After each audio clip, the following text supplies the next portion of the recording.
Fundamental steps in digital image processing. The fundamental steps in digital image processing is divided into two categories. The methods whose inputs and outputs are images. Both the input and outputs both are images. That is one category. The methods whose inputs may be images but whose outputs are attributes extracted from those images. Okay. So the first method is first category is that input and output both are images, whereas in the second category, input may be images, but output are attributes extracted from the images. What are the attributes here is, we'll be getting some information about the images uh, from the image. Okay, so that is we'll be getting the edges. Okay, what is the shape? Like that, we are getting some extra information about the images. Those are called attributes. Okay, so the fundamental steps in image processing can be viewed like this.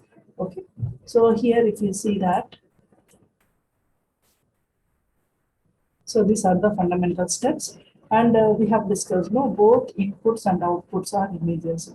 So these are the techniques for which both input and output are the images.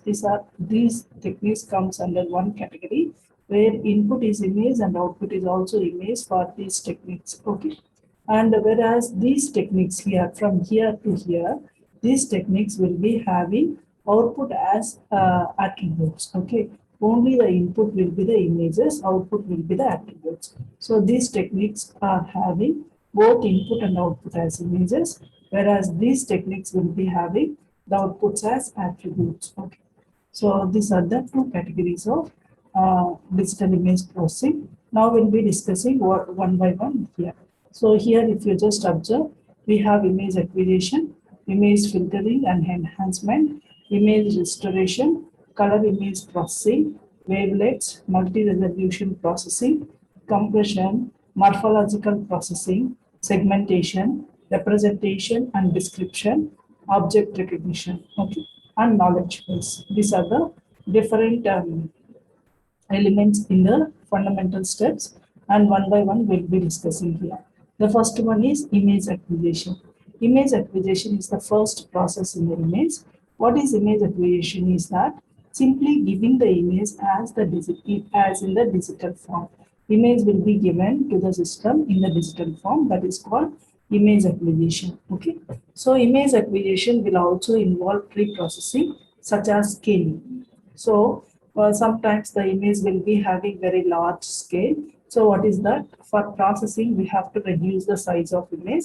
That can be called scaling. Okay. So similarly, we have to make the images are of same size when we are processing the images. So that is, if the images are having different sizes, we have to make them same size. Okay, that is also called scaling. The second one is image enhancement. The image enhancement is nothing but it is a process of manipulating the image so that the result is more suitable than the original for specific application. So we are just manipulating the images so that when you apply that image for some application, it will be more suitable compared to the initial image. Okay. And this image enhancement techniques are problem oriented. That is that the method whatever you have used for enhancing X-ray images cannot be used for enhancing the satellite images. So different images will be using different enhancement techniques. Okay, so that is why the image enhancement is problem oriented. Then we have image restoration. So image restoration is the area that is dealing with improving the appearance of the image. It is also like improving the appearance of the image. Unlike enhancement, enhancement is like subjective. Okay, enhancement is subjective, whereas image restoration is objective. Okay, in the sense that the restoration techniques tend to be based on mathematical or probabilistic model of image degradation. So what is that here? Image will be degraded. How do we represent the degradation here? The degradation will be represented by mathematical models or probabilistic model, so that we will be just removing the degradation of image, that is called image restoration.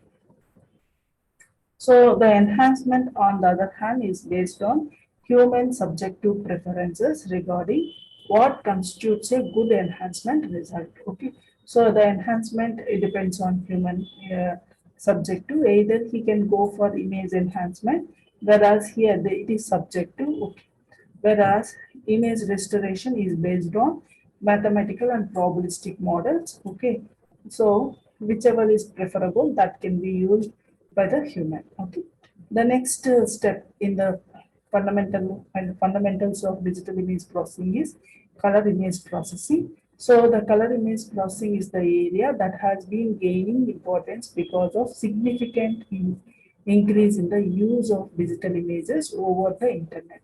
If you see that digital images are used more over the internet, that is why color image processing is very important here. Color image processing covers the number of fundamental concepts in the color models, okay, and basic color processing in the digital domain. So this will include number of fundamental concepts in the color models. We have different color models like RGB, okay, CMYK, like that, HSV, like that. We have different color models. So it will cover all the fundamental topics in the color models, and it will also include basic color processing in the digital domain. Color is used as a basis for extracting the feature of interest in the image. Sometimes we will be using color as a feature to extract some features of the image. So for example, if you take green color will have some information, red color will have some information. Okay, so by just extracting one color from the image, we will get more features like that. So by extracting the color, we will be getting the features of the image. Then wavelets. Wavelets are the foundation for representing the images in various degree of resolution. So if you want to represent the image in various degree of resolution, we go for wavelets. Okay, it is mainly used for data compression. In the data compression, we will be using wavelets and pyramidal representation.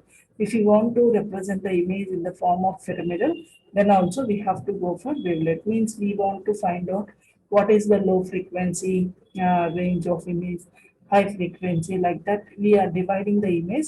So to get that information, we go for wavelets. So in which images are subdivided successfully into smaller regions.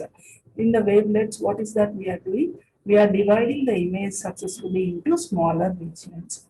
And compression deals with the technique for reducing the storage requirement to save the image. Whenever you are saving the image, it uses less memory. That is called compression. The image should use less memory or bandwidth required to transmit it. Okay, otherwise it has to reduce the bandwidth required to transmit it.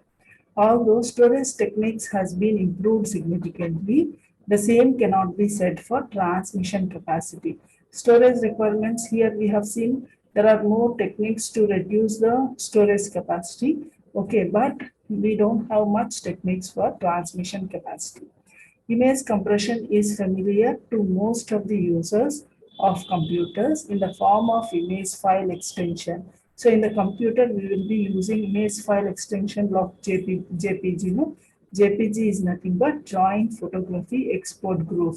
It is the image compression standard we are using in the computers. So which will be one of the compression standard. Then we have morphological processing. Morphological processing deals with the tools for extracting the image components that are useful in the representation and description of shape. Okay. So for example, if you want to extract some features in the particular shape, we are using morphological processing. Or if you want to fill the image with a particular shape, then also we are using morphological processing. Okay. So it is mainly the tool for extracting the image components, okay, that are useful for mainly for representation and description of shape. And segmentation. What is segmentation? Is nothing but dividing the image into small parts or objects. Okay, in general, if you see, we will be having autonomous segmentation. Means if your image is given as the input, the system automatically segment the image. Okay, so it is one of the most difficult tasks in the digital image processing. Most of the research is going on this. Okay, rugged image segmentation process requires object to be identified individually. So if you just see that rugged image processor, that requires what is the object to be identified, that should be given initially itself. Okay, so that object will be identified in the image. Then we have representation and description. The representation description is nothing but this usually follows after the segmentation, segmentation stage. Okay, and which the segmentation stage will be giving only the raw pixels. Okay, so it may be consisting of boundary of image or all the points in the region. Okay, so it just gives some pixels. Okay, segmentation will give you some pixels. Okay, so here what is that we have to do? We have to convert the data whatever we are getting from the segment to a form suitable for computer processing.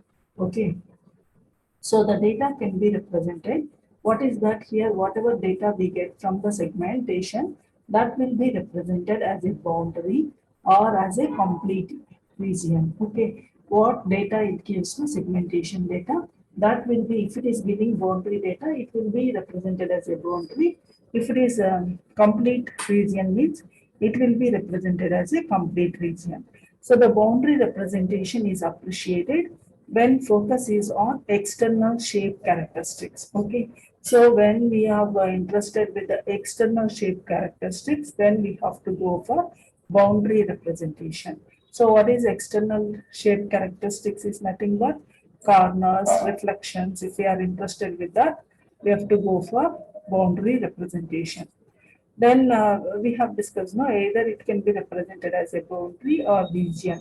Region representation is appropriate when the system is focused on internal properties, that is texture and skeletal shapes. Okay, so if you are very much interested about the internal property, then regional representation is used. Okay, like that, the segmented image can be represented as a boundary or a internal regions. Okay, and now we'll discuss about description. Description is also called feature selection. So after the representation we have to describe that, that is called feature selection.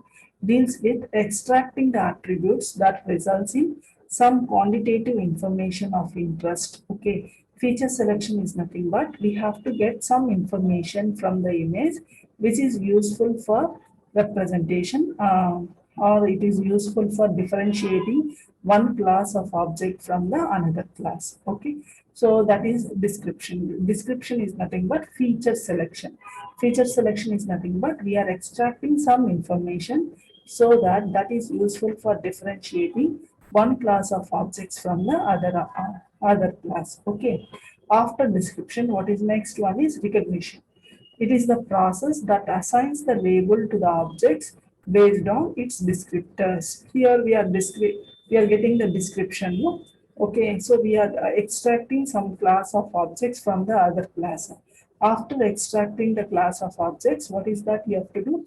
You have to label it, whether what is that class. Okay, so that is done by recognition. Recognition is the process that assigns the label to the object based on its descriptor. Now we have knowledge base. What is knowledge base here? The knowledge about what is the problem, okay, on which problem the system is working. The complete information is coded into the image processing system in the form of knowledge base database. Okay, so it is knowledge database. In the knowledge database, the complete information about the problem will be coded. So this knowledge may be as simple as detailing the region of image, okay, where in which region we will get more information, or information of the interest is known to be located, okay, where it is located. Every information will be coded into the image processing system. So they're limiting search. So once we know where that location of interest is location of interest is situated, so that the search will be limited to only that region, like that. So the complete information is loaded into the database. So here, what is in addition to guiding the operation of each processing module, the knowledge base also control the interaction between the modules. This knowledge base will also control the interaction between the modules along with the guiding operation for each module. Okay, so it will just have complete information about the problem. So what, for example, it is doing segmentation, it will tell which part to be segment. Okay, so that the system module will be interested only in that part. So these are the fundamental steps in the digital image processing. So these are categorized into two categories, which is having both input and output as images. The other one will be having input as images, output as attributes. Okay, this figure is very important. So this figure should be drawn whenever it is asked in the exam. This figure is very important.